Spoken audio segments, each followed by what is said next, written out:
Most people think that it is a lack of money, intelligence, or resources that is preventing them from success. You've got enough money, most likely, like you can white knuckle it, but you probably got enough money. You're more than smart enough. You have resources. Those aren't the things that are the make or break. Welcome to The Creator's Adventure, where we interview creators from around the world, hearing their stories about growing a business. Today, we're going to go over the 4 most common limiting beliefs that creators face and how to overcome them. Hey everyone, I'm Brian McAnulty, the founder of Hood's platform. Let's get into it.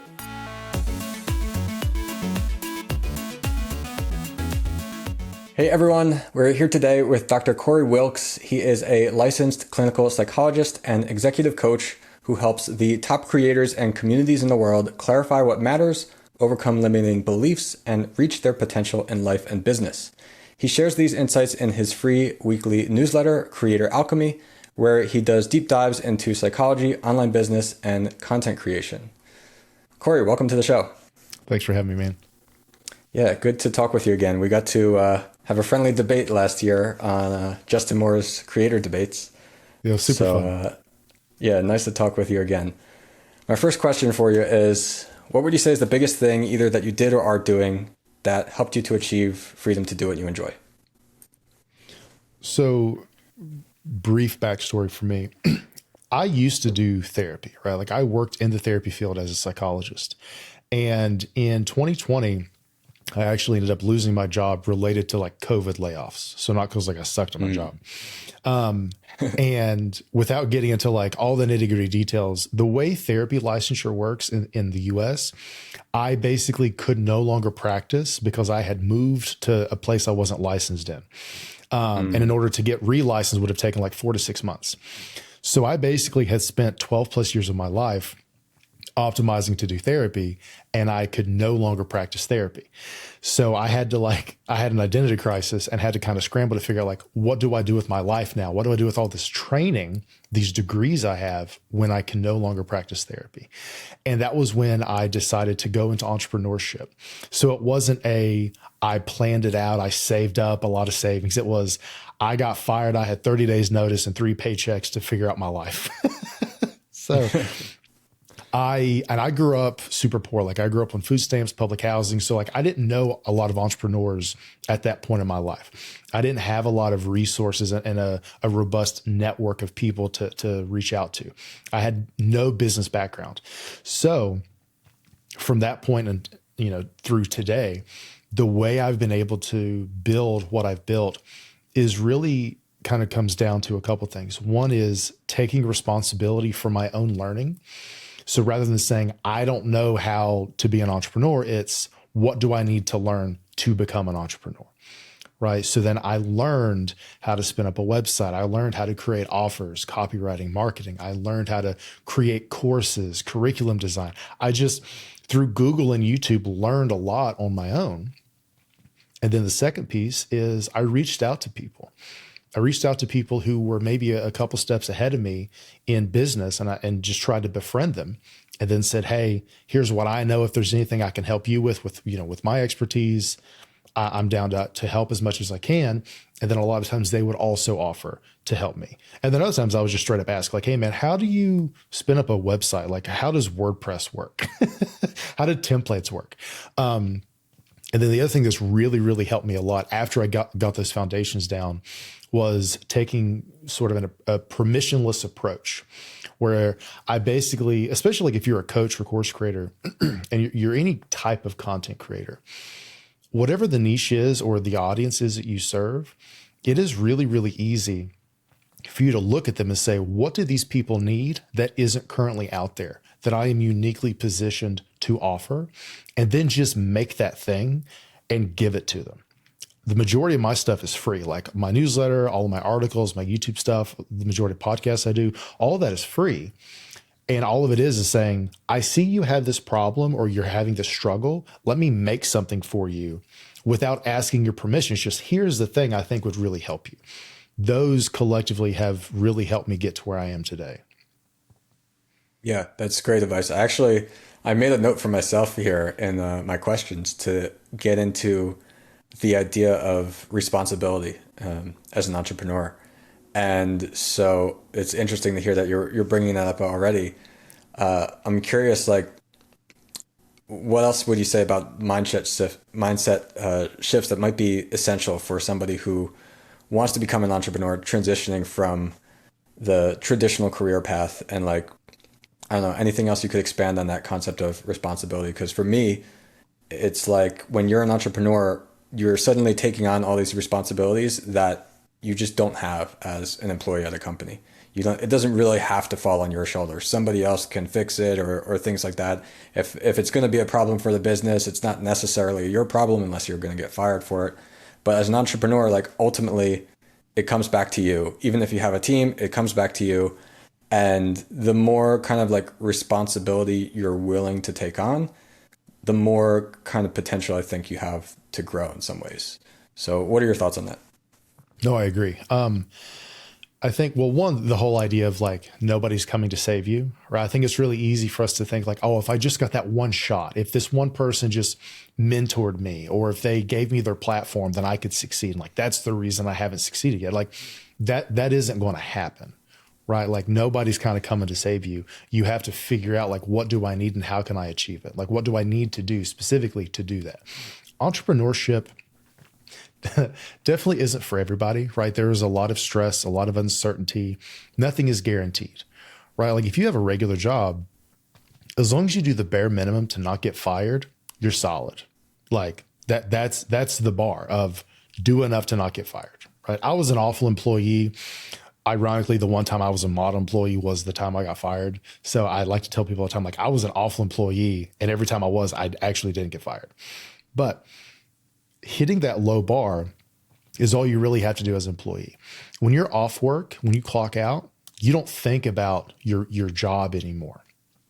As an entrepreneur, you're not guaranteed, like, effort doesn't guarantee outcome, right? Like, you can work super hard as an entrepreneur and it just not work out. Not even in like, I mean, the startup space is a perfect example of that. But even if you're doing like bootstrap solopreneur route or something, you can work, like, nobody cares how hard you work. They care about like, what is the actual end result for them as the customer or the client, right? I think that's a really big thing. But that's twofold, because when I was an employee and I saw something that really wasn't working, I did not have the agency, the power, the freedom to change that, because it was a legacy institution. They're like, this is how we've done it. It doesn't matter if it works or not. This is how we've done it. And you do not have the authority to make any changes. As an entrepreneur, largely, yes, there's a lot of uncertainty in business, but with that uncertainty also comes a supreme degree of flexibility and freedom as well. So it isn't for everybody, but for the people it is for, it is definitely for those types of people. Yeah, that's a great way to put it. I'm curious. So I wonder if it's helpful or not to like have these moments of adversity that you face. Like, for yourself, it was getting laid off and then having to figure something out. For me, I kind of had more of the feeling ahead of time that like I wanted to be an entrepreneur. This is the route that I wanted to take. But still, I think that I came to that because of a fear and everything, and a worry in myself of wondering, what am I going to do? What am I going to be when I grow up? And other people weren't worried about that. And I thought, like, you guys are crazy. And like, I got to figure this out. And so my concern to figure that out led me to thinking, okay, I want to be an entrepreneur. I want to do this and create my own business. So I don't know. What do you think about that? Did you think that the adversity you faced there actually helped you do that? Do you think you would have ended up here if you had not been laid off and just continued doing what you were doing? So fundamentally, I believe entrepreneurship is about identifying a problem and providing a solution. That's entrepreneurship in a nutshell to me. Okay. It doesn't matter what the industry is, what the niche is, whatever. It's just, you find a problem, you offer a solution. I think most of us as human beings are entrepreneurially inclined, but a lot of the things that prevent us from diving into entrepreneurship, as most of us understand, like starting your own business, for example, revolves a lot around fear and limiting beliefs and the uncertainty of like, I don't know what to do. I don't know how to do it. Or you kind of other yourself. You're like, well, that's for other people. That's for like people who have MBAs, or they went to Ivy League schools, or they're from wealthy families and business moguls and something. it's really easy to see it as I am not capable, or my supreme gap in knowledge is the thing preventing me from doing it. But I know too many entrepreneurs who do not have business degrees, who surprisingly don't know much at all about business, like traditionally, formally, yet they still are super successful. Raising my hand here, yeah. So my thing was, so like, I am a psychologist. I'm a doctoral level psychologist. When I was working my old therapy job, I was what's called a behavioral health provider, and I was specializing in addiction treatment, working in integrated primary care. All that means is I was at the top of my career, as far as the only two people who got paid more than me were my two bosses. And the only reason I didn't get paid more was because they sucked at negotiating. But I got paid more than almost everybody else, and the majority of my classmates and things who graduated. Psychologists are still like underpaid relative to like software engineers, but I was definitely decently above the median. That paycheck was really comfortable. And I dabbled like with writing on Medium, because that was when Medium was much more viable. And I played business. I read the business books. I business planned, but I would have continued to want to do something, but not actually taking action, probably for several years, because of all the uncertainty of business, right? If like, you don't know, some months you might make no money, other months you may make a lot of money, right? Like it isn't guaranteed. You don't get a salary necessarily, right? Unless you like salary yourself, which is a separate business structure. That regular paycheck, regardless of how good I was at my job, that also allowed me to just like fully mentally check out at the end of the day and then go dabble and do whatever. That was really intoxicating, right? Very seductive of, I can just keep writing this out and daydreaming about one day. Getting fired, it sucked in the moment. I definitely felt betrayed by everybody. But it was one of the best things that happened to me in hindsight, because it gave me that like push out of the nest of like, fly or die, like figure it out. So it was the push that I believe I needed, because it forced me to not overthink it anymore. I couldn't do these elaborate business plans or daydream and think about this and endlessly read all these business books. I had to figure shit out to make money fast. So yeah, it was super helpful for me. I don't recommend it, but it was super helpful for me. Yeah. All right. Yeah. And on the topic of the limiting beliefs, I think there's so many limiting beliefs that even entrepreneurs who are relatively successful get themselves caught into, where they don't realize that this thing is really a limiting belief. It's not a fact, but they assume that it is a fact, and it holds them back. You feel there's anything that's like the most common limiting belief that you experience among creators? Yeah. So it's funny. We're talking about like offers and marketing things. I just finished my latest offer, which is like a group coaching program on limiting beliefs. So like I just published it like 5 minutes before this call. So for me, what I have consistently seen, the 4 most common limiting beliefs that I've seen are what I call the 4 horsemen of fear. And these are fear of failure, right? Which everybody's super familiar with, right? Like, what if I'm not good enough? What if I'm not smart enough? What if this doesn't work, right? And usually fear of failure kind of prevents you from even starting, because you're like, well, if it isn't going to work out, why would I even try, right? Then there's fear of ridicule, which is super common, especially early on, where you're like, well, what will my friends and family think? I hear this all the time from like aspiring or newer creators who are like, I really want to start a YouTube channel or a podcast. I really want to publish articles, but what will other people think? What will my coworkers think if they find this out? Right. But even sometimes established creators are like, well, I made a name for myself in this niche over here, talking about these topics, but now I really want to incorporate this other thing into my content that has really benefited my life, but I'm afraid of how my audience might respond. Or I know if I make a video about this, it'll get high engagement. The algorithm will love it. But if I make a video about this, it's probably going to piss off the algorithm. So then they're letting that dictate what they do. And this fear of ridicule kind of keeps us small. It prevents us from really expanding into who we are and who we're trying to be and the work we're trying to do. The third one, which again, I see a lot in newer creators and entrepreneurs, is fear of uncertainty. And this is probably the biggest one. Like, to answer your question, like if I had to say one that was the biggest one, it's probably gonna be fear of uncertainty. And that's where you're basically like, I'm so afraid of making the wrong decision, I end up making no decision. This is when paralysis analysis comes in, right? Or analysis paralysis, where it's like, well, let me watch more YouTube videos on this thing. Should I use this platform or that platform? This email service provider or that one? This or that? Like, which camera do I get? Which microphone do I get? And you spend days or weeks trying to find the quote unquote perfect thing when you've actually just wasted weeks out of your time, when you could have just picked the thing that was just viable at that point and then kind of work from there, right? And then the fourth one is fear of success. And this one seems weird because you're like, why would I be afraid to achieve the thing I claim to want? But for a lot of people, either they believe success is going to change them for the negative. It means, and however you define success. So maybe it means, well, if I succeed, maybe I lose my ambition, or maybe that means I've peaked in life. Or what if, one thing I've heard is I've been the underdog my entire life. If I succeed, I might have too much like niche fame and authority. And I feel like I'm afraid that might corrupt me because of that influence that I would have. People would hang on my every word. But then other people deeply believe fundamentally that they are unworthy of success.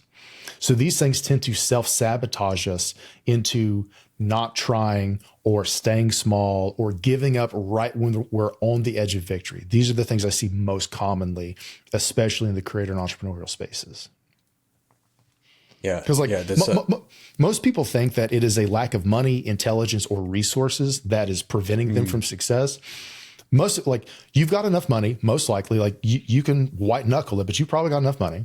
You're more than smart enough. You have resources. Those aren't the things that are the make or break. It is typically the limiting beliefs that you have that are the true thing keeping you from achieving whatever you're trying to achieve. Yeah, that's such an excellent way to put it, because now more than ever, that's really the case. It's not like any business you want to start today requires this enormous startup capital. You have to have buildings, you have to have manufacturing. Like, you can just sit in front of your computer and you can type, you can film yourself, whatever, and whatever feels most natural to you. And there's something that you can do to make money from that. And so, yeah, that's an excellent point. The uncertainty point, I'm really interested in that. One of the things I think is really interesting about AI is a way that people maybe don't think of it as naturally is, I think a lot of like the time that it takes any person, any creator to achieve a certain thing is not actually the work that you're doing, but it's the decisions that you have to make in the middle of those things. And the gaps that happen from like this decision you're stuck on for weeks, months, years. And so I think AI is actually a great tool to help you kind of talk with it and get to those decisions earlier. I made for myself a decision analysis GPT. I put it in the GPT store, and I give it the one path, the other path, and then it asks me for some different background details, and it gives me this whole report, pros and cons, and different ways of analysis, and then its recommendation based on that.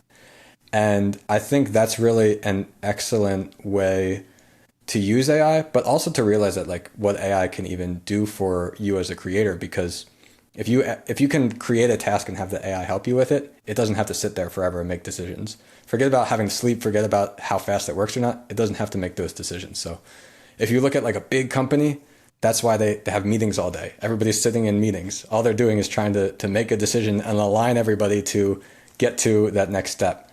But as a creator, especially I think as an individual creator, if you can find a way to remove that uncertainty and then get yourself to making a decision to make progress faster, it can make all the difference. Agreed. And like, so I'll use myself as an example. So like I said, I just posted like a group coaching offer that I'm going to play around with. Cause I'm not immune to any of this stuff, right? Like none of us are, right? I struggled, if I'm being honest, probably for months, but whatever, about the decision of should I build a membership community versus doing a more like, because I've done cohort-based courses before, and those are fun. But do I want to go to the membership model or just offer group coaching, right? Because like a cohort-based course has a very specific curriculum typically, versus group coaching is much more freeform. You have topics, but it's much more freeform, right?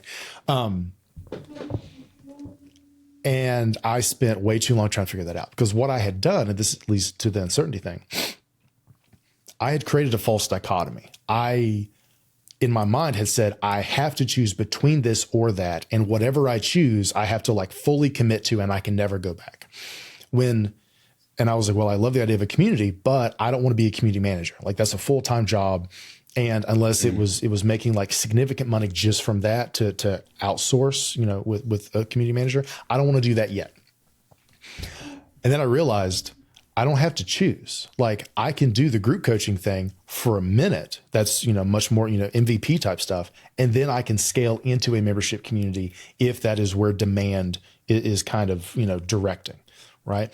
And turning it from a dichotomy to a spectrum changed how I perceived it. Right. And I think what's, you know, like you're saying, like I don't use AI much, but the idea of this can tell you like, hey, actually, it doesn't even have to be this or this. Like sometimes there's a third option, or there's just a different way that you can conceptualize it, which is a huge unlock.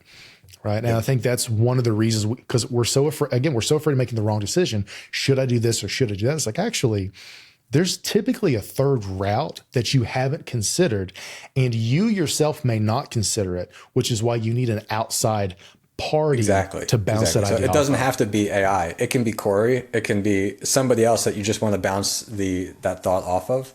But the helpful part of AI is you can do it anytime. Mm-hmm. And yeah, that's definitely a great point. And of course, like I'm not like above suffering from these different things myself. When it comes to like what you just mentioned with the cohorts and the community and the group coaching, that's one of the things that I really like about this model of knowledge businesses, is that you can try all of those things. It doesn't have to be one thing and then you're stuck in that. You can try something, you can try a different thing, and you can change it to what works best for you. And I think for most creators, like it's not like, oh, you should do this because this is what everybody's doing, or this is what makes the most money. Like just figure out what you enjoy. So maybe it's coaching, maybe it's courses, maybe it's community, and then build that and like try the different things and find out like you're not stuck with it. So that's something that's really neat. Well, this idea of like basically every model works. You just have to find the one that works for you. Like I know people who, you know, even now like CBCs have kind of like shifted a little bit more. People are going to membership models or self-paced. But I still know people who are absolutely crushing it just with cohort-based courses. I know people who never did that. They only did self-paced. I know people who only do group coaching, right? Like it doesn't matter which one.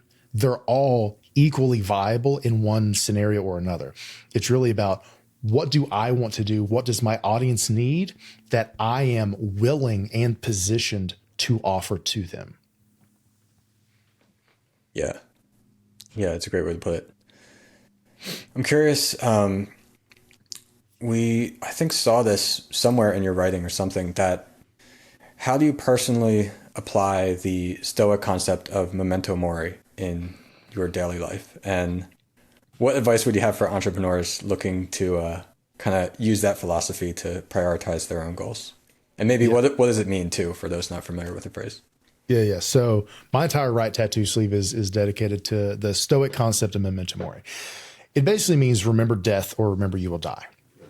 It isn't meant to be like depressing or morbid so much as a reminder to use your mortality as a motivator to live fully, right? To practice deep gratitude for what you have while you have it, and to just kind of make the most of your time.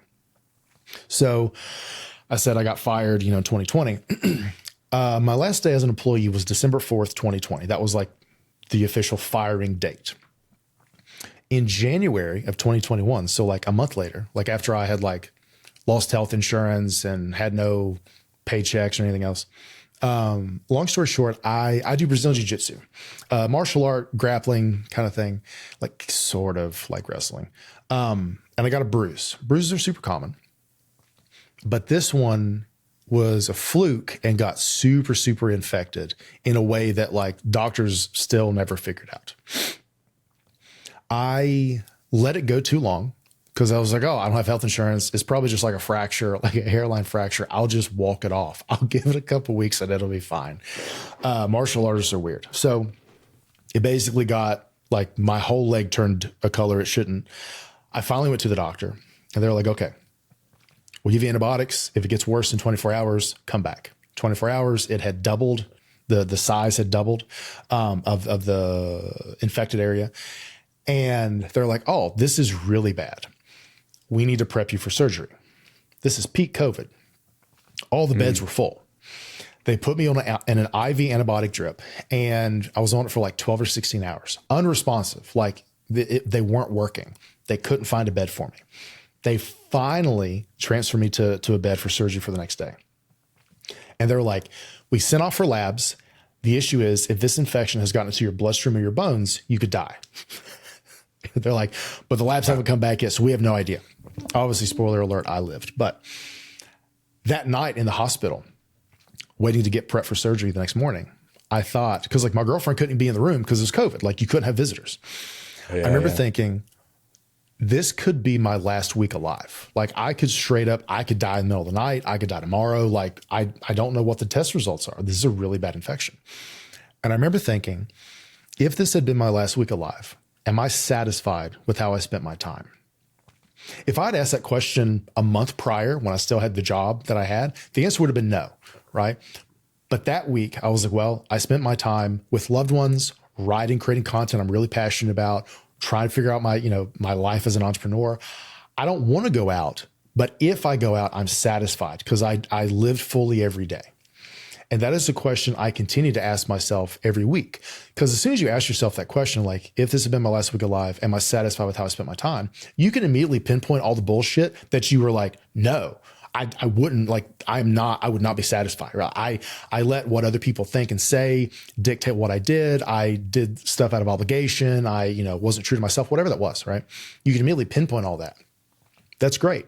Now you have an idea of, for the next week, the things that you need to that you can prioritize removing, and the things you can prioritize doubling down on, right? So that's been super helpful for me just as an entrepreneur, because anytime an opportunity or an idea comes my way, I'm like, is that worth my time? Is that worth the units of my life it's going to take to really do that well, right? Because time is our most precious resource.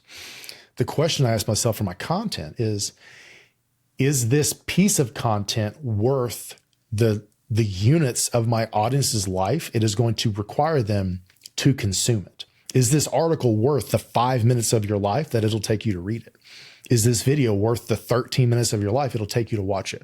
Or 7.5 on, or 6.5 on 2x speed or whatever, right? That is a question that really, really helps me make sure that the quality bar of my writing and my content is as high as it can be, and that I'm putting things out that I deeply believe will be truly valuable to the people I'm most directly trying to serve. So that's sort of how a lot of my life and business really revolve around that concept of memento mori. That's a great question. Yeah. Yeah. Well, that was a great answer. So I think it's something that, like, as an entrepreneur, like I tend to think this way as well, but it's still helpful to like revisit that and continue to ask yourself this, because like things creep in as an entrepreneur, and like different like processes change, priorities change, relationships with different things, different customers. And before you know it, like there's different things that are coming up, and it's like, well, why am I doing this? Do I really enjoy doing this part? And so for me, at least, it's been helpful to continuously ask myself that and think about that once in a while to make sure that I'm really focused on doing the things that I enjoy. I think a lot of entrepreneurs gravitate toward aspects of stoicism just because it's super practical. It's very much like, what is within your control? What is outside of your control? How can you focus on the processes rather than the outcomes? Because you control the process. You don't control the outcome. Again, like you can work as hard as you possibly can and it not actually have any real result. Yeah. Yeah. And I've said it before on this show, actually, that one of my favorite things that I've ever seen, I think from Tim Ferriss's writing, was this blog post on the art of letting bad things happen. Because as an entrepreneur, you really have to become comfortable with things going wrong.